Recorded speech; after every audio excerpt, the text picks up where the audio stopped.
우리 동네 동전마켓 유튜브 구독자 여러분 반갑습니다. 지난번에는 김은부 거란의 사신으로 가다 최후를 맞이한 충신 김은부 인문학 처세술이란 주제의 영상을 보내드렸는데요. 이번에는 고려 거란 전쟁 본방 예고, 김운과 최질 무신들이 난 현종의 인문학 처세술이란 주제로 영상을 보내드리겠습니다. 동전을 수집하시면서 함께 시청하여 주세요. 이 사건은 고려시대의 역사적 상황과 그 당시의 계층 간의 긴장관계를 반영합니다. 고려는 10세기 중반부터 14세기 초까지 존속한 한국의 왕조였으며 이 시기에는 문신문관과 무신무관 사이의 권력투쟁이 자주 발생했습니다. 당시 고려 사회에서는 문관, 즉 문벌 귀족이 정치적으로 지배적인 위치에 있었습니다. 문관들은 종종 교육을 받고 유교적 학문과 문화에 정통한 계층이었으며 왕실과 밀접한 관계를 맺고 있었습니다. 이에 반해 무관들은 주로 군사적 역할을 맡았으며 전쟁에서 중요한 역할을 하고도 문관에 비해 상대적으로 낮은 지위와 인정을 받았습니다. 무관도 조정의 신하들입니다. 조정의 일이 혼란스러운데 어찌 성곽만 지키고 있을 수 있겠습니까? 김운과 최질은 참지 정사와 중추가 다시 개경으로 돌아오는 모습을 보고 대체 앞으로 조정이 어찌 되려는 건지 그 상황을 알고 싶어 유진을 찾아왔지만 오히려 성곽을 돌아봐야 할 시간에 쓸데없는 것에만 신경 쓴다.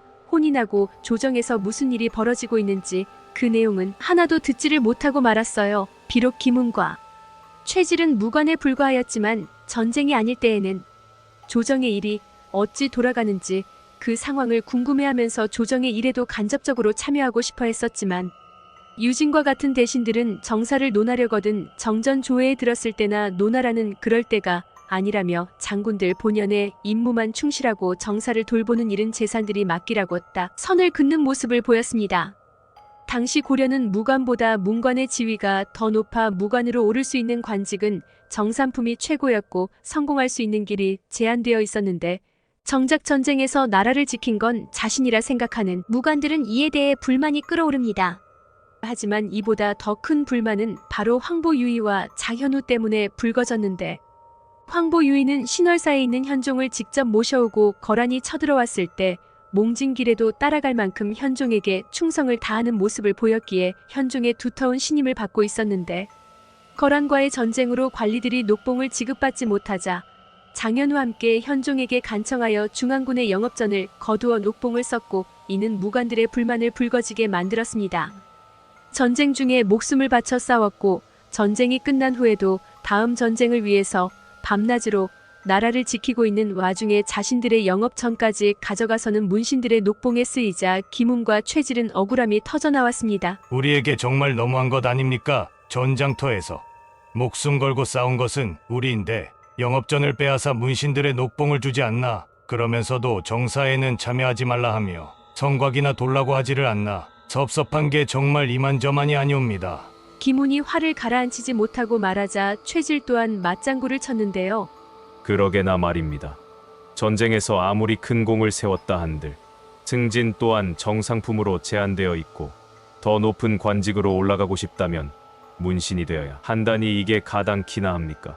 최질과 김운은 성곽을 돌면서 자신들이 받는 부당한 대우에 대해서 끊임없이 이야기하기 시작했어요. 그때 황보유의와 장현우가 지나갔고 그들을 보면서 김운은 억울함을 또 토로했는데요. 바로 저자들입니다. 황보유의와 장현우 두 자가 우리의 영업전을 빼앗아 문신들의 녹봉을 지급하자 황제 폐하에게 건의를 했던 자들이 옵니다. 내 저자들을 채찍으로 때려 죽여도 분이 다 풀리지 않을 듯하오.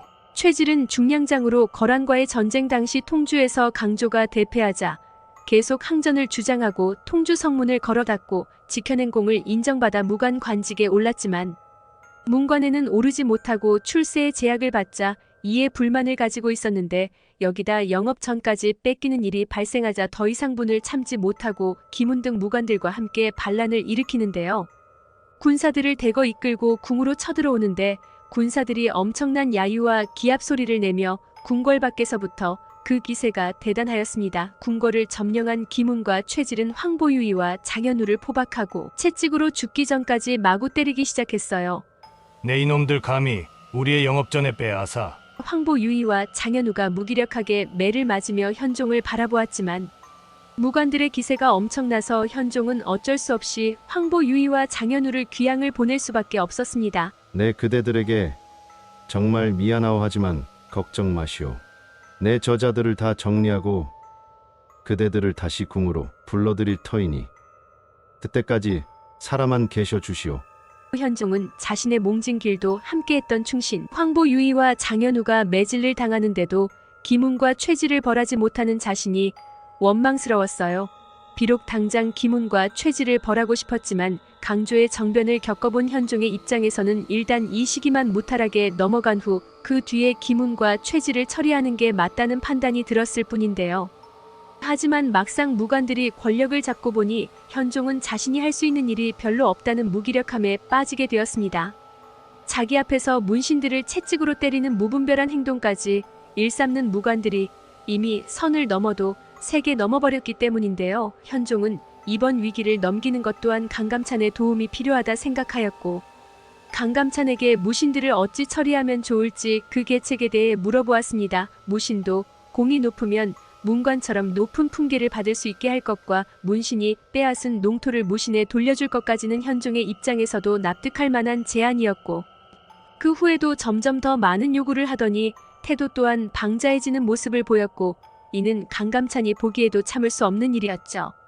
이때 강감찬은 평양의 말단 관리인 이자림으로부터 뛰어난 묘수를 듣게 되었고 현종은 이자림의 계책을 이용하여서 방자하게 날뛰는 무관들을 처리하기로 하고 김훈과 최지를 궁으로 불렀어요. 김훈과 최질 그대가 고려를 구했음에도 그대들의 공을 높이 사지 않아 이렇게 섭섭하게 만든 것은 모두 다 내 부덕에 소치하 생각하오. 지금이라도 그대들의 공을 치하하기 위해 작은 연회를 열어볼까 하니 무관들을 불러 모아 궁으로 와주시오. 현종은 이자림이 말한 대로 일단 김훈과 최지를 비롯한 반란 세력들을 모두 궁의 연회장에 불러 모았어요. 그렇게 장락궁 연회에 불려온 최질과 김훈 등 18명의 무관들은 자신들이 온 연회가 죽으러 온 곳인지도 모른 채 현종에게 인정받아 기분이 좋은 채로 술에 잔뜩 취해 모두 죽임을 당했습니다. 이자림이 현종에게 전한 비책은 유방이 한신을 없앤 전략으로서 그들을 연회장에 먼저 유인을 한 후 술에 취하게 만들어 반항하지 못하게 만든 후 한 번에 죽여버려 처리하는 것이었는데요. 원래 반란군은 가족들 또한 연자죄를 받아 모두 죽임을 당하는 게 맞지만 현종은 무신의 가족들에게는 죄를 묻지 않고 모두 살려두는 아량을 베풀었고 황보 유이와 장현우의 유배를 풀고 모두 궁으로 데리고 오거라. 그렇게 장현우는 최질과 김훈이 피살당한 뒤 다시 궁으로 돌아와 복직이 되고 호부 상서까지 진급을 하지만 매질을 당한 뒤 귀양을 간 후유증으로 몸이 많이 상하였는지 얼마 안 돼 안타깝게 사망하고 맙니다. 우리는 오늘날 김훈과 최질 무신들이 난을 통해 어떤 인문학적인 교훈을 얻을 수 있을까요? 김훈과 최질이 등장하는 이 이야기는 고려시대 무관들의 불만과 그들이 겪은 사회적 차별을 반영합니다. 이들은 전쟁에서의 공훈에도 불구하고 제한된 승진 기회와 낮은 지위에 대한 불만을 가지고 있었습니다. 특히 전쟁으로 인해 관리들이 녹봉을 지급받지 못하는 상황에서 황보 유이와 장현우 같은 인물들이 중앙군의 영업정군 사용 토지를 수탈하여 녹봉을 충당한 것은 무관들의 분노를 더욱 증폭시켰습니다.